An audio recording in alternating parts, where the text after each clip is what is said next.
안녕하세요. 더 넘치는 교회 믿음의 가족 여러분, 4월 7일 화요일 아침입니다. 사순절 묵상을 모두 마치고 다시 우리 매일 성경의 진도에 따라 함께 말씀을 매일 아침 이 새벽 성찬의 시간에 묵상하도록 하겠습니다. 하나님의 말씀 앞에 깊은 사모함을 가지고 매일 아침마다 나오셔서 말씀의 풍성한 은혜를 누리시게 되기를, 말씀이 나를 붙들어 주시고 말씀이 나를 이끌어 주시고 말씀이 나를 보호해 주시는 그 놀라운 은혜를 경험하는 날마다의 새벽들이, 아침들이 되실 수 있기를 주님의 이름으로 부탁드리겠습니다. 오늘은 여러분들과 함께 요한복음 21장 1절로 14절의 말씀을 함께 묵상하도록 하겠습니다. 제가 오늘 본문의 말씀을 먼저 빠른 속도로 읽어보겠습니다. 그 후에 예수께서 디베랴 호수에서 또 제자들에게 자기를 나타내셨으니 나타내신 일은 이러하니라. 시몬 베드로와 디두모라 하는 도마와 갈릴리 가나 사람 나다나엘과 세베대의 아들들과 또 다른 제자 둘이 함께 있더니 시몬 베드로가 나는 물고기 잡으러 가노라 하니 그들이 우리도 함께 가겠다 하고 나가서 배에 올랐으나 그날 밤에 아무것도 잡지 못하였더니 날이 새어갈 때에 예수께서 바닷가에 서셨으나 제자들이 예수이신 줄 알지 못하는지라. 예수께서 이르시되 얘들아 너희에게 고기가 있느냐 대답하되 없나이다. 이르시되 그물을 배 오른편에 던지라. 그리하면 잡으리라 하시니 이에 던졌더니 물고기가 많아 그물을 들 수 없더라. 예수께서 사랑하시는 그 제자가 베드로에게 이르되 주님이시라 하니 시몬 베드로가 벗고 있다가 주님이라 하는 말을 듣고 겉옷을 두른 후에 바다로 뛰어내리더라.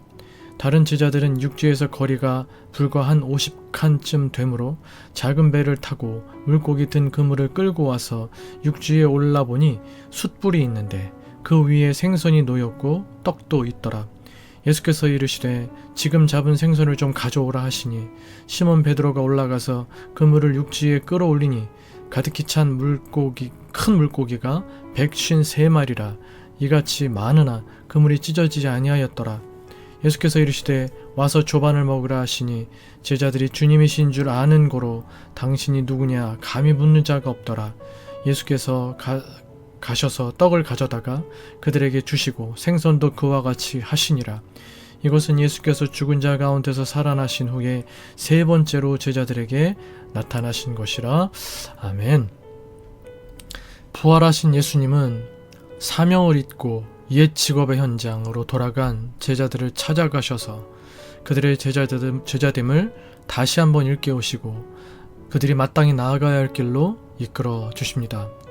처음 제자들을 부르시던 때처럼 가장 중요한 진리를 일깨워 주십니다. 먼저 매일 성경 순에 나오는 성경 이해를 중심으로 오늘 본문의 말씀의 전체적인 내용을 파악해 보도록 하겠습니다. 디베랴 호수는 갈릴리 호수의 다른 이름입니다. 부활하신 예수님을 두 번이나 만난 제자들은 왜 갈릴리에 있을까요? 갈릴리에서 만나자 하셨던 예수님의 약속을 기억했기 때문일 것입니다. 하지만 제자들에게 아무런 특별한 일이 일어나지 않습니다. 그들은 예전처럼 물고기를 잡고 또 예전처럼 허탕을 칠 뿐입니다. 예수님은 갈릴리에서 부활 이후 세 번째로 제자들에게 나타나십니다. 그리고 밤새도록 수고하고도 아무것도 얻지 못한 제자들이 그물을 들어 올릴 수 없을 만큼 많은 물고기를 잡는, 보다 정확히는 11절 말씀에 기록된 대로 153마리의 물고기를 잡는 기적을 경험하게 하십니다. 그리고 그제서야 제자들은 예수님을 알아봅니다. 베드로는 예수님을 향하여 바다로 뛰어들어 헤엄쳐 나아갑니다. 그리고 예수님과 마주대하고 앉습니다. 베드로는 숯불 앞에서 예수님을 배신했는데 예수님은 숯불 앞으로 베드로를 초대하시더니 오병이어를 떠올리게 하는 빵과 생선을 대접하십니다. 베드로를 완전히 용서하실 뿐 아니라 자신의 살과 피를 바쳐 사랑하고 계심을 보여주신 것입니다. 이와 같은 내용이 오늘 본문 말씀을 통해서 먼저 예수님이 어떤 분이신지를 우리 함께 묵상하며 말씀의 은혜를 나눠봅시다. 먼저 1절에서 6절. 자신을 3번이나 부인한 베드로를 비롯해 사명을 잊고 옛삶으로 돌아간 제자들을 직접 찾아가셨습니다. 아담이 범죄하여 숨었을 때 찾아오신 하나님처럼 예수님도 실패의 가슴을 쓸어내리며 세상으로 옛 삶의 자리로 돌아간 제자들, 과거 주님을 만나기 전에 그 삶으로 퇴행한 제자들을 찾아오셨습니다. 혹시 우리가 주님을 버릴 때가 있지만 여러분, 주님은 결코 우리를 버리시지 않습니다. 오늘도 이 아침 우리 곁에 찾아오신 주님을 만나실 수 있는 아침 되시기를 바라겠습니다. 밤새 수고했으나 아무것도 잡지 못한 제자들에게 그물을 던질 지점을 알려주시고 그물 가득 물고기를 잡는 기적을 베풀어 주셨습니다. 베드로, 야고보, 요한을 처음 제자로 부르신 때와 동일한 기적을 이렇게 보여주심으로 그들에게 자신을 드러내심과 동시에 제자로서의 정체성을 다시 일깨워 주신 것입니다. 베드로를 처음 부르셨을 때 내가 너를 사람 낚는 어부가 되게 하리라 라고 하셨던 그 장면을 재현하셔서 그들이 결코 잊지 말아야 할 진정한 사명이 무엇인지 보여주신 것입니다. 사명을 잊은 그들에게 일어나라, 다시 제자로 서라고 말씀하시는 것입니다. 우리도 사명을 잊고 옛 모습으로 돌아가 주저앉을 때가 있습니다. 그러나 우리를 포기하지 않으시는 주님은 은혜와 자비로 다가와 일으키시고 새로운 순종과 헌신의 자리로 부르십니다. 어쩌면 주님은 우리가 그렇게 제자의 길, 예수 그리스도께서 우리에게 허락하신 그 사명의 길 갈 수 있도록 어떻게 하든지 만들어내실 것입니다. 그러니 불필요하게 어려운 삶의 자리를 지나가기를 결단하지 마시고 지금 바로 하나님께서 우리를 세우시고 보내시는 그 사명의 자리로 순종으로 헌신으로 나아가실 수 있기를 간절히 소망합니다. 고기잡이 전문가들에게 고기 잡기 가장 좋은 때는 밤입니다. 그 가장 좋은 때를 허송하게 하시더니 말씀 한마디로 많은 고기를 잡게 하십니다.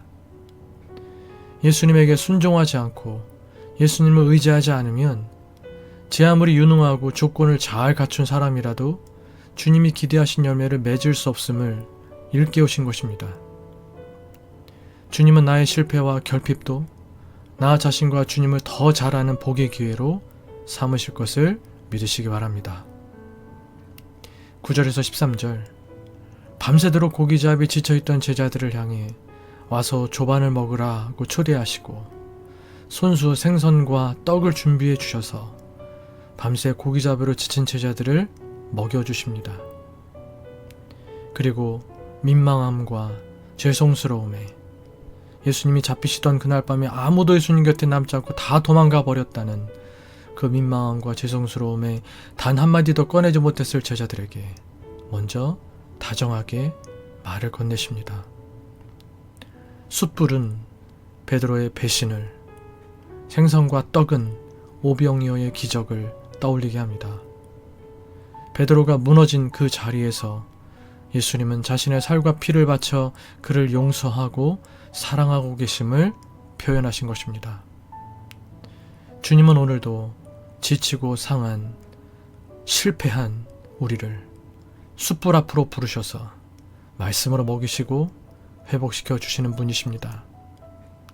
번번이 우리를 할 말 없게 하시는 이 무지막지한 주님의 사랑에 이젠 우리도 진실 어린 충성과 변화를 위한 안간힘으로 보답해야 할 때입니다. 큰 두 번째로 오늘 말씀을 통해 하나님께서 우리에게 주시는 교훈은 무엇인지를 묵상해 보겠습니다. 1절에서 3절, 제자들은 오랜 경험과 지식을 의지하여 밤새도록 고기를 잡으려 했지만 결국 아무것도 얻지 못했습니다. 우리도 일상 속에서 주님을 의지하지 않고 인간적인 힘만으로 문제를 해결하려 한다면 수고해도 아무것도 얻지 못한 빈 그물처럼 공허하고 헛된 결과를 맞이할 뿐입니다. 주님이 내 업무는 잘 모르실 거야 라고 생각하십니까? 그렇지 않습니다. 주님은 전지전능하신 분이십니다. 다 아십니다. 우리보다 더 잘하실 수 있는 분이십니다. 완벽한 성공과 형통으로 우리를 이끌어 주실 수 있는 분이십니다. 믿으십니까? 지금 내가 반복하고 있는 무익한 수고가 무엇인지 돌아보며 가장 지혜로우신 우리 주님의 방법과 인도하심을 구하는 이 아침, 오늘 한 날의 일상의 삶이 또 직업의 현장이 되실 수 있기를 바랍니다. 7절에서 8절, 베드로는 주님이시다 라는 요한의 말을 듣자마자 겉옷을 두른 채 바다로 뛰어들어 예수님을 향해 헤엄칩니다. 비록 실패하고 도망쳤던 그이지만 주님을 향한 사랑의 불씨는 꺼지지 않았습니다. 체면을 차리기보다 죽게 가고 싶어 서두르는 그 거룩한 조급함이 예수님을 향한 그의 회개와 사랑의 표현이었고 동시에 회복의 시작이었습니다. 주님을 바라보았을 때 우리는 베드로처럼 조급하게 주님 앞에 나아가야 합니다. 주님 우리를 기다리실 때 주님 기다리세요 할 것이 아니라 바로 그 자리에서 무릎을 꿇어야 합니다.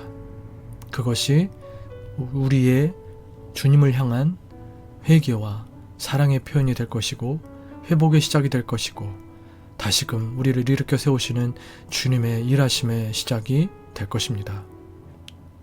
주님을 알아보는 요한의 영적 통찰력, 물불을 가리지 않는 베드로의 열정, 그리고 뒷마무리를 깔끔히 하는 다른 제자들의 충성, 모두 내게 필요한 것은 아닐까요?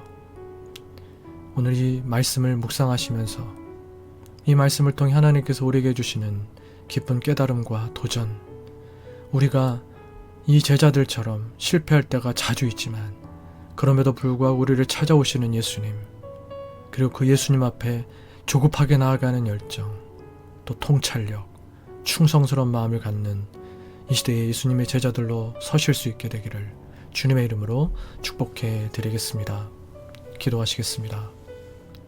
우리 기도하실 때 오늘 이 말씀 붙들고 말씀을 통해 하나님께서 우리에게 주신 이 귀한 깨달음과 도전을 기도 제목으로 삼고 기도하실 수 있는 이 아침 되시기를 바라겠습니다. 계속해서 교회를 위해서, 믿음의 가족들을 위해서, 특별히 우리 믿음의 가족들의 예배의 삶이 잘 회복될 수 있도록 여러분 위하여 기도해 주시고, 부족한 저를 위해서, 또 여러분들의 개인적인 기도 제목들을 위해서 기도하시다가 또 자유롭게 일상의 삶을 시작하실 수 있는 이 아침 되시기를 바라겠습니다. 함께 기도하시겠습니다.